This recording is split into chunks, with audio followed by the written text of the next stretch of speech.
আমরা এখন দেখো বাচ্চাদের কোথাও নিয়ে গেলে, এখন ছোটো বাচ্চা থাকলে কোথাও নিয়ে গেলে আমাদের একটা দুটো জামা প্যান্ট নিতে হয়, বা ছোটো ব্যাগ ফ্যাশন।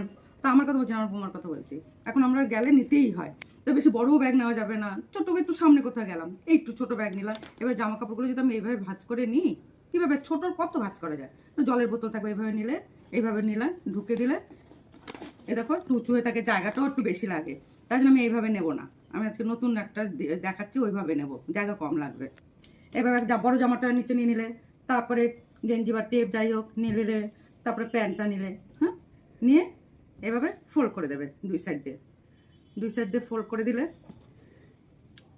দিলে দেওয়ার পর দুটো মুজো নেবে, মুজো দুটো একটা এভাবে রাখবে, আরেকটা এভাবে রাখবে। হ্যাঁ হয়ে গেল, এভাবে রাখবে, রেখে এভাবে নিচে দিয়ে এরকম করে মোড়াতে আসবে। এই যে মোড়ালে এবার দুই এই যে মজুর যে জিনিসটা, এটা একটা এভাবে ঢুকিয়ে দেবে, আবার ওই সাইডেও এরকম থাকবে, এরকম করে ঢুকিয়ে দেবে। ঢুকিয়ে দিলে দেখো একদম খুলবেও না, ব্যাগে এলোমেলো হয়ে যাবে না, কিচ্ছু হবে না। তুমি ব্যাগের মধ্যে নিলে, এক সাইডে নিয়ে নিলে, আরেক সাইড প্রচুর জায়গা, দেখো এভাবে তোমরা নিয়ে যাবে, নিতেও ভালো লাগবে, দেখতে সুন্দর লাগবে, তোমাদের খুঁজতে হবে না, কোথাও গেলে পট করে বের করে নিয়ে পরিয়ে ফেলবে। ধন্যবাদ।